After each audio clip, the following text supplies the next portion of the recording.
Hey Angela, thanks for sending me your run video for analysis. Never mind, I took the video for you when I saw you in Colorado. So what I'm primarily looking at is cadence, how many foot strikes you take per minute, foot strike, where you're landing, whether you're landing in front of your hips or directly underneath your hips, which is the center of gravity. I'm looking at whether you're landing on your heel, your midfoot, or more kind of what's called toey, which is in front of your midfoot. I'm also looking at posture from the side view, the posterior view, and the front view.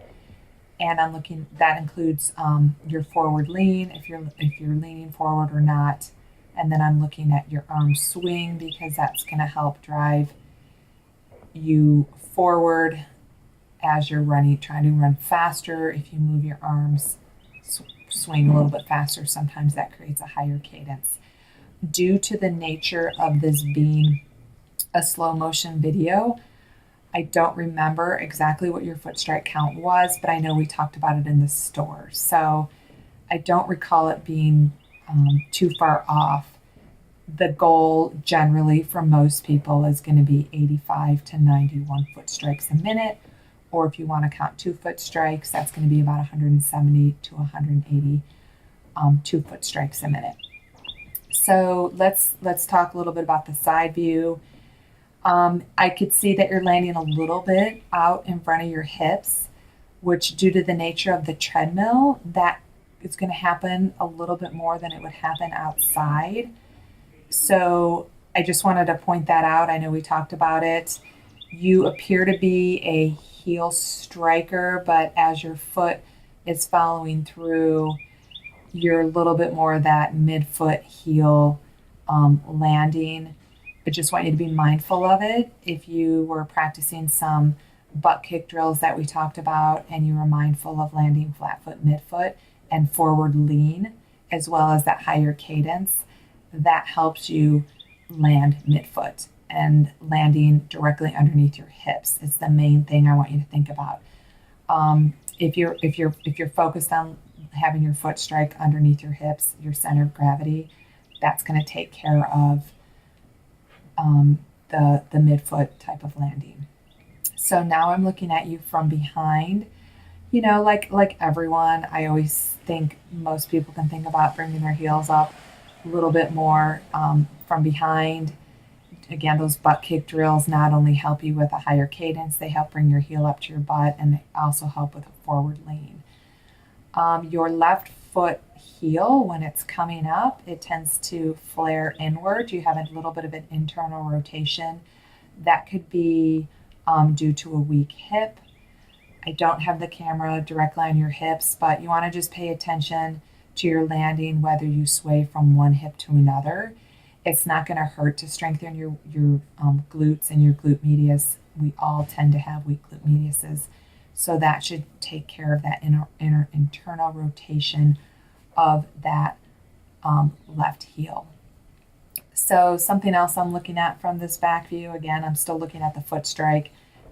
From the behind view, it doesn't look like you're landing on your heel at all.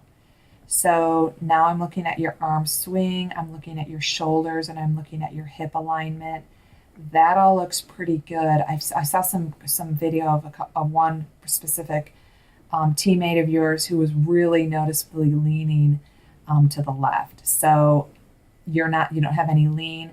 One thing I'd say is when you do go faster, think about driving your elbows behind you. A little bit more arm swing when you are running faster should help you run faster, should help that cadence. What I did like is I liked the angle of your wrist, elbow, and shoulder. That 90-degree angle looked great. You don't have robot arms, which I demonstrated at camp. You're not like throwing your arms too far forward and your hands aren't swinging low. Now I'm looking at the side view again. From the right side. Again, I just think I don't think you're a heel striker at all. We kind of talked a little bit of potential at camp. Just the main thing I think is just really still focus on landing under the center of gravity. Curious what shoes you ended up with. I know we talked about shoes. Sometimes when you have that stability shoes, it's definitely going to change your gait. So it would have been great if we had everyone running barefoot on the treadmill to really get a good analysis of their gait. Um, Again, posture wise, you have a slight forward lean. You probably don't even know it. Again, I can compare this to some of the members on your team. You could tell the difference between a forward lean and standing upright. Just want you to be really mindful of that. You want to think about leaning from your ankles, not your hips. That arm swing looks good, just be careful of not clenching your fists, keeping your hands a little bit more loose. You don't want any tension in your hands, in your body at all. You want that all to be relaxed. And then now we're moving into the front view. I'm looking at your knee drive. You don't have much of a knee drive. So when you're thinking heel to butt, that's also going to help drive your knee forward. So you're thinking about a cyclical movement pattern. I also see just a slight outward motion movement of your toes. Again, I think that's anatomical. That's no big deal. I don't see any big adduction or abduction going on, so I think you're fine with that. So the things I would work on is the forward lean drill, the butt kick drill, the Superman drill, a little bit of a knee drive. So that would be a good skipping drill to do.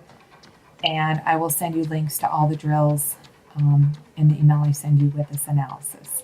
So if you have any questions, let me know, and I hope you make it a great day.